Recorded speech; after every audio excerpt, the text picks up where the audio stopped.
Mithila Sheetal Deshpande, chairman CHME society, central Hindu military education सोसायटीच्या वतीने मराठी मीडियममध्ये आम्ही 12 वर्षापर्यंतच्या मुलांसाठी नाट्यशिबिराचं समर कॅम्प ठेवलेला होता. त्यामध्ये एवढ्या मुलांनी सहभाग घेतला आणि आमचाही हा पहिलाच प्रयोग होता की मुलांनी एवढ्या मोठ्या स्टेजवर हा कार्यक्रम करणं, आणि तो आज सक्सेसफुल झाला आणि आमच्या संस्थेचंही आम्हाला त्याच्यामुळे सहकार्य मिळालं आणि त्याच्यामुळे आमची संस्था आज वेगवेगळ्या ठिकाणी पोचली. बाहेरगावून आलेल्याही मुलांनी याच्यामध्ये सहभाग घेतल्यामुळे त्यांनाही या गोष्टीचा आनंद मिळाला. भट मॅडम आणि फडके सर यांची विशेष मेहनत असल्यामुळे मी त्या दोघांचेही अभिनंदन करते. धन्यवाद. शाळा जी आहे ती अशा विविध उपक्रमांना जी मान्यता देते, त्यांच्याकडून करून घेते, सहकार्य देते. आर्थिक सहकार्य महत्त्वाचं असतं ते पण देते आणि पालकांचाही खूप सहभाग असतो आणि अशा सर्व कलांना शाळांनी हे केलं पाहिजे.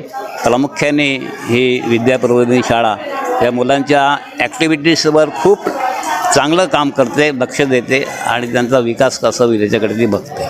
माझं नाव मिलिंद श्रीकांत फडके.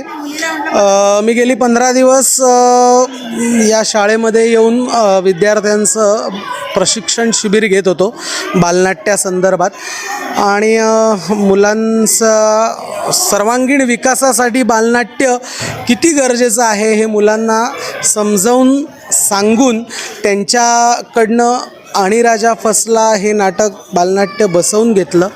मुलांनी खूप छान प्रतिसाद दिला, त्याबरोबर पालकांनी पण खूप छान प्रतिसाद दिला. शाळेचा तर याच्यामध्ये उत्कृष्ट सहभाग होताच. सगळ्या बाबतीमध्ये मला शाळेने फ्रीडम दिलेलं होतं.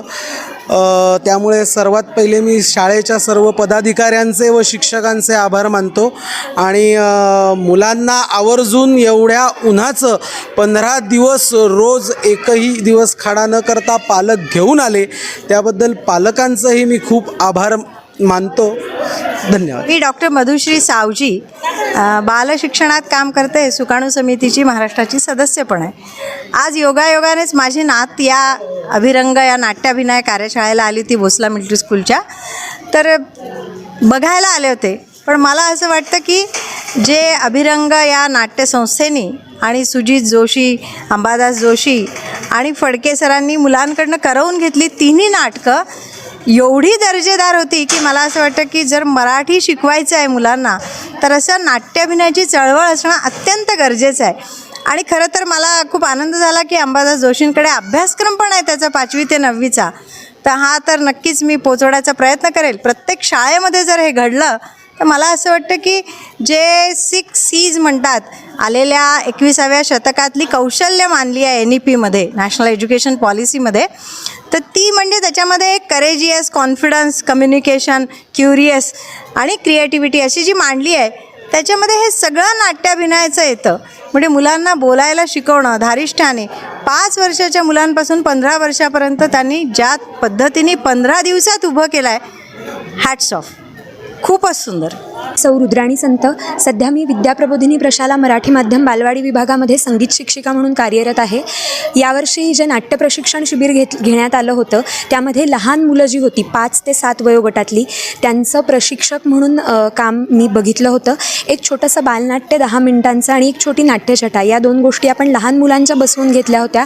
खऱ्या अर्थाने अगदी 5, 6, 7 हा वयोगट इतका लहान आहे की सगळ्यात पहिल्यांदा ही मुलं रंगमंचावर येत असतात आणि त्याच पद्धतीने सगळ्यात पहिल्यांदा सगळ्यांसमोर इतक्या मॉबसमोर काहीतरी सादर करणं हीच खूप मोठी गोष्ट आहे. आत्मविश्वासाने इथे येऊन काहीतरी बोलणं, कारण आजही आपण इतक्या मोठ्या वयातसुद्धा 4 लोकांसमोर बोलणं फार अवघड असतं, तर ही इतकी लहान मुलं एवढ्या लोकांसमोर बोलत आहेत ही खूप मोठी गोष्ट आहे. नाटक ही अशी गोष्ट नाही आहे की फक्त स्टेजवर येऊन काहीतरी सादर करायचं, तर नाटक खूप गोष्टी आपल्याला देऊन जाते. आपला व्यक्तिमत्व विकास, आत्मविश्वास वाढवणं. आपण रोजच्या व्यावहारिक जीवनामध्ये जगतानासुद्धा आपल्याला नाटकाचा खूप वेगवेगळ्या पद्धतीने उपयोग होतो आणि तो कशा पद्धतीने होतो हे या नाट्यशिबिरामध्ये सांगण्यात आलं. फक्त नाटक बसवायचं किंवा ते प्रेक्षकांसमोर सादर करायचं, एक मोठं व्हायचं, फेम मिळवायची या दृष्टीने नाही, तर मुलांना हे सुद्धा सांगण्यात आलं की तुमचं जे काही पात्र आहे राजा इथेच स्टेजवर आल्यानंतर एक्झिट घेतल्यानंतर तो राजा गेलेला आहे हे प्रत्येक मुलाला कळलं पाहिजे आणि यातून पुढे जाऊन ही सगळी मुलं मोठी होऊन वेगवेगळ्या क्षेत्रामध्ये जातील, पण ते त्यांचा मूळ जे आहे ते नाटकापासून सुरुवात झालेली आहे. त्यामुळे त्यांच्यामध्ये कुठल्याही क्षेत्रात गेल्यानंतरचा जो आत्मविश्वास आहे तो तसाच टिकून राहील ही नक्कीच आम्हाला सगळ्यांना खात्री आहे.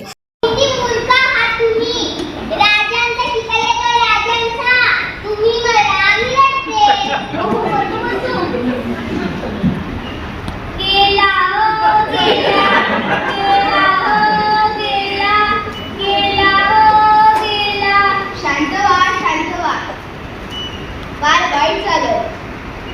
राज्याची खूप मोठी हानी झाली. येतो मी. गेला हो गेला, गेला हो गेला.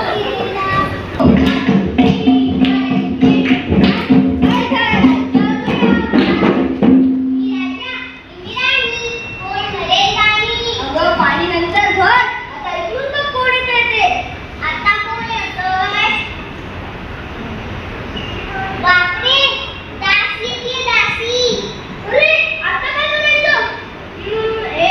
काकू, मी पण करतो तिकडे खेळ.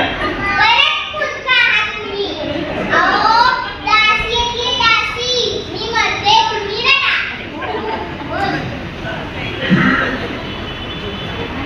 अरे काय करतोय? मेकअप करतोय. अगं, मरायचं. गेली हो गेली, गेली हो गेली, गेली हो. रडू नका, शांत व्हा. राणी साहेब महाराज पण खूप रडले. त्यांची आवडती दासी होती ती. आपल्या राणी सरकारांचा मेकअप कोण करणार? राणी सरकार आता भूत दिसतंय. गेली हो गेली, गेली हो गेली, गेली हो गेली, गेली हो गेली. उश्श, गेले दोघं एकदाचे. आता मजा आहे.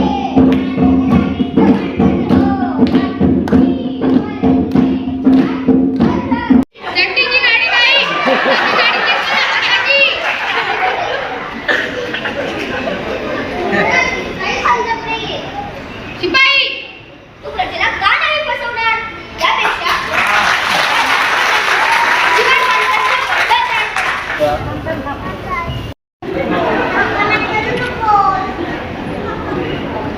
आता तुम्ही सांगा, मी नक्की लहान आहे का मोठी? वाघावर तरी कसं कळतच नाही. धन्यवाद.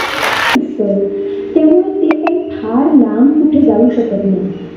पण दिवसभर ते पिल्लू एका झाडावरून दुसऱ्या झाडावर, दुसऱ्या झाडावरून तिसऱ्या झाडावर अशी त्या पिल्लाची तिथल्या तिथे खूप मज्जा मस्ती सुरू असते. एक दिवस होतं काय, खारुताईला बाजारात जायचं असतं. तेव्हा खारुताई त्या पिल्लाच्या जवळ येते आणि त्या पिल्लाला म्हणते, बाहेर कुठे जाऊ नको. ठीक आहे. हो आई, नाही जाणार. येताना मी तुला गोड गोड खाऊ घेईन. तू चॉकलेट कॅडबरी आहे ना? मला चॉकलेट खाल्ल्यावर दात येतात. तुला छान छान बदाम काजू घेऊन येईन. ठीक आहे, नाही जाणार. अच्छा, टाटा, टाटा. अरे आता मी लिपस्टिकचे काय करू? बाहेर जाऊ का? जाते. बापरे, हे काय घडलं माझ्या अंगावर?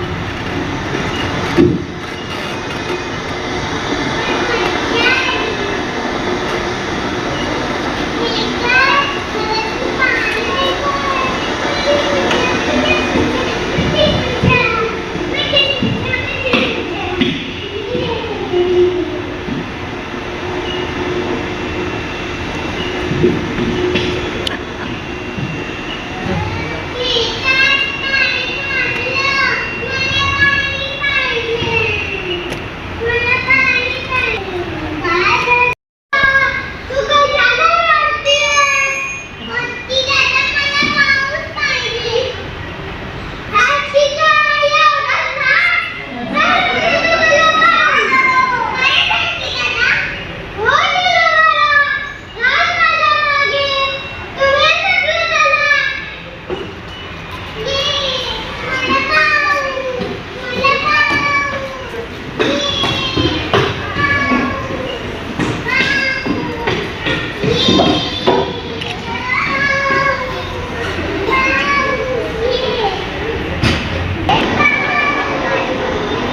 अशा रीतीने हत्तीदादाच्या मदतीने छोट्याशा चिलूबाळाचा हा बालहट्ट पूर्ण झाला आणि सगळ्या पक्ष्यांना सुद्धा या पावसामध्ये, तलावातल्या पावसामध्ये भिजायला मिळालं.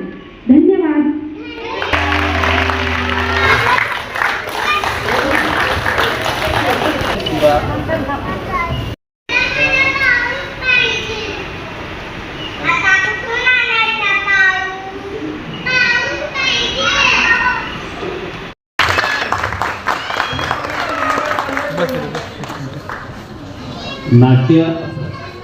नाटक हे जगण्याचं साधन आहे, जगायचं असतं, ते आपण विसरत नाही.